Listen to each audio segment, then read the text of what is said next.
Imagine holding a small piece of Canadian history in your hand, just 5 grams of nickel, yet capable of being worth far more than its face value to the right collector. It's not gold. It's not silver. But the 1969 Canadian 25-cent coin, famously known as the Caribou quarter, hides secrets that could turn loose change into a treasure.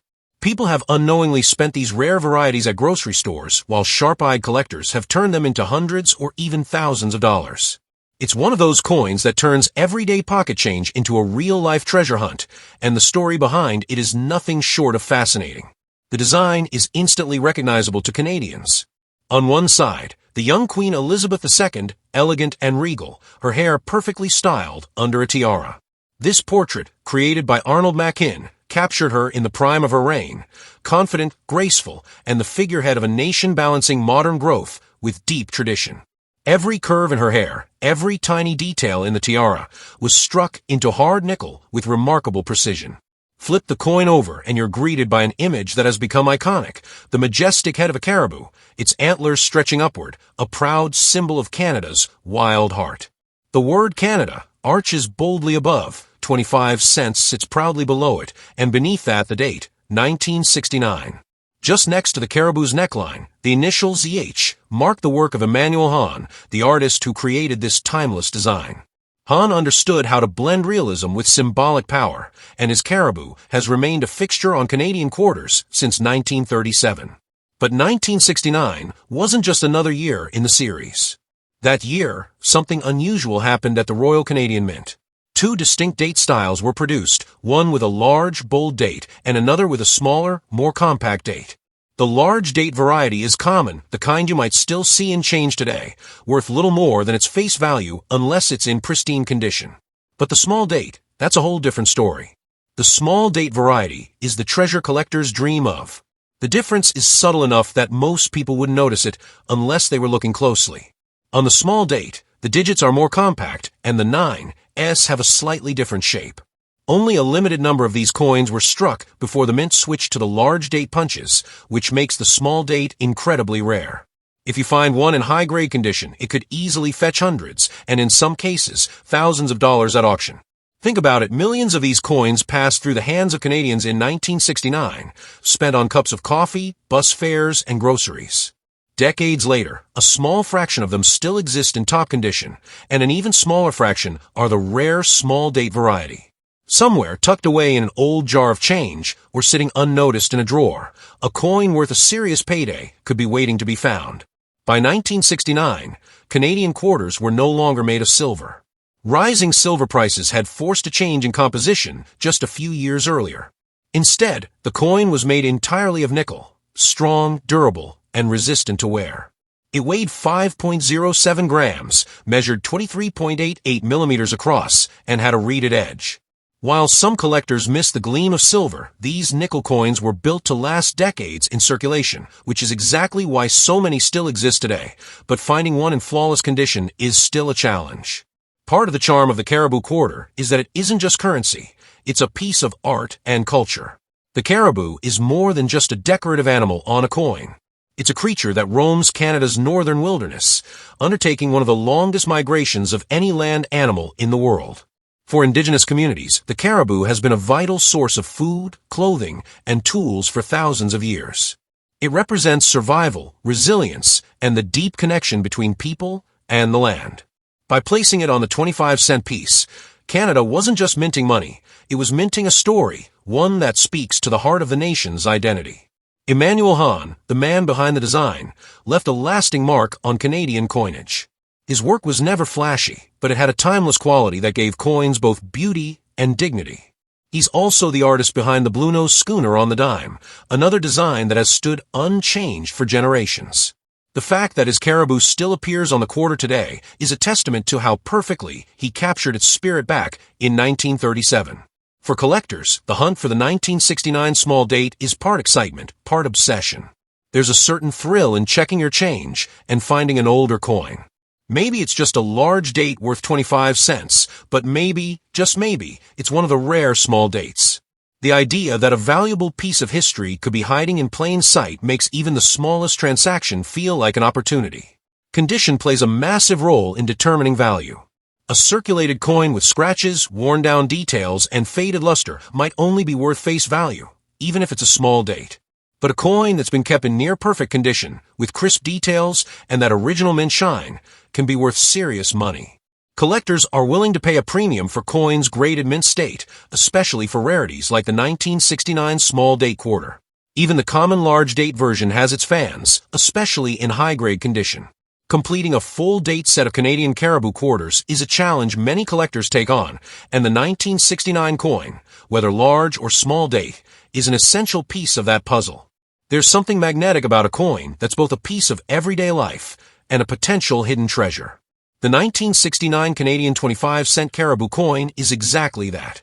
It's been in the pockets of ordinary Canadians, clinked in cash registers, and sat forgotten in jars for decades. But to those who know what to look for, it's a doorway into Canada's rich history, a connection to a celebrated artist's work, and possibly a ticket to a big payday.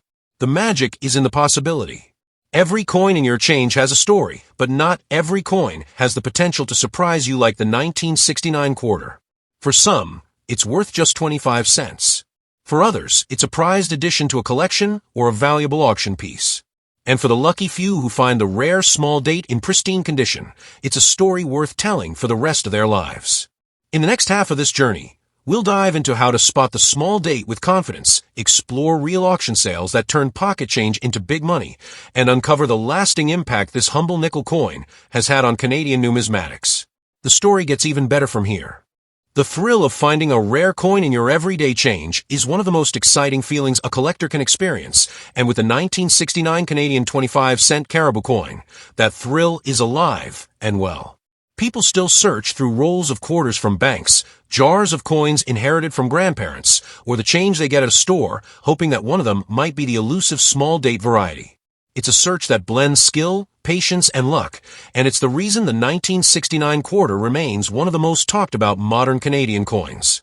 Spotting the small date isn't difficult once you know what to look for, but the difference is subtle enough to fool the untrained eye.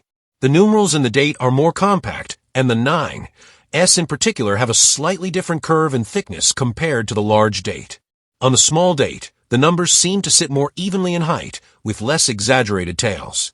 This subtle variation came from a use of different date punches at the mint, and because the change to the large date happened so early in the production run, only a small fraction of 1969 quarters carry the rare design. Imagine finding one of these in pristine condition. A coin like that could sell for hundreds, even thousands of Canadian dollars, depending on the grading. In 2010, an example graded MS 65 by a top grading service sold for more than $1,000. In higher grades, prices climb even steeper. For collectors who specialize in varieties and errors, the 1969 small date is one of the most desirable targets of the entire Caribou series. The market for this coin is driven by both scarcity and the emotional appeal of the hunt. Scarcity means there are simply not enough small dates to satisfy the demand of collectors who want one.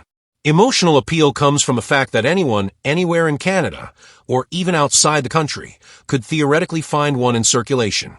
This mix of rarity and possibility keeps demand strong year after year. Even beyond the small date variety, the 1969 quarter has an undeniable charm. By the late 1960s, Canada was undergoing major cultural and economic changes.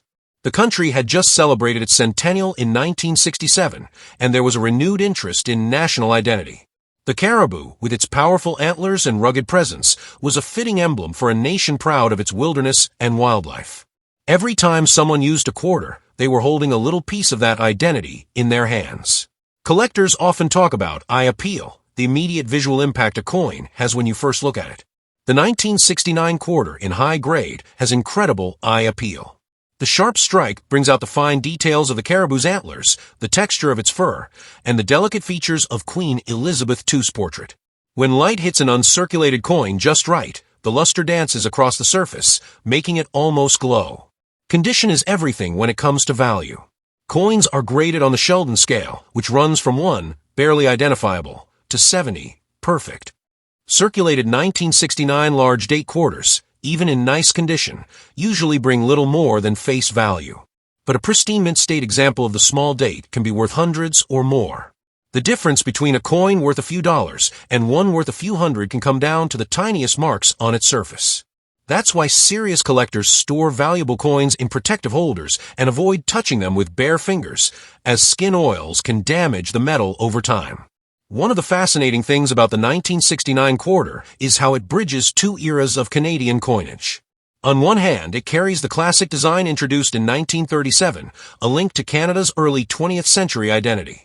On the other, it reflects the modern reality of a nickel-based coinage system, which replaced silver as the primary metal for circulation coins. This shift wasn't just about cost, it was about making coins more practical for everyday use, more durable, and less susceptible to fluctuations in metal prices. Stories from collectors often make this coin even more intriguing. There are tales of people finding small-date quarters in rolls from the bank, tucked away unnoticed for decades. Others have discovered them in jars of coins given by parents or grandparents, sitting untouched since the 1970s. These discoveries aren't just financially rewarding, they're emotionally satisfying. They're a direct link to the past, a reminder that history can hide in the most ordinary places. The Royal Canadian Mint's production quality in 1969 was excellent, but like any mint, it wasn't immune to small variations. That's what led to the existence of a small date in the first place.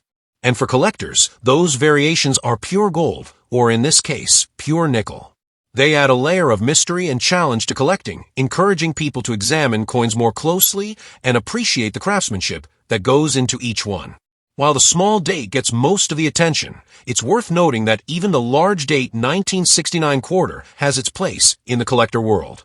In high grades, it's a beautiful coin that completes date runs and type sets.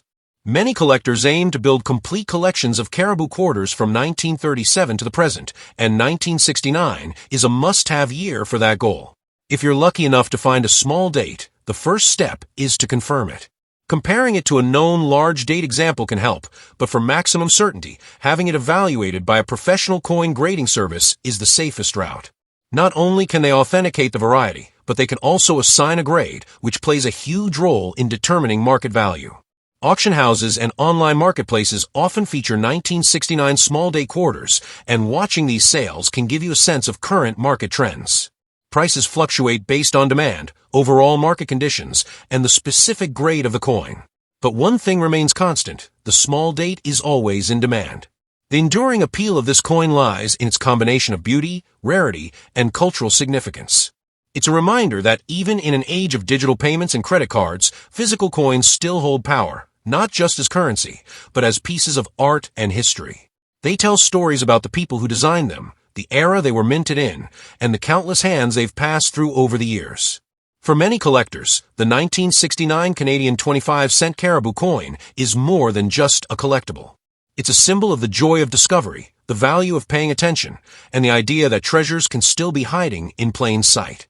It inspires new collectors to start searching, seasoned ones to keep looking, and everyone in between to appreciate the history that can be found in the most ordinary objects. Maybe somewhere right now, in a coin jar on a shelf, in a roll at a bank, or sitting unnoticed in a cash register, a 1969 small-date quarter is waiting for its next chapter. And maybe, just maybe, the person who finds it will understand that they're not just holding coin. They're holding a story, a legacy, and a piece of Canada's heritage worth far more than its face value.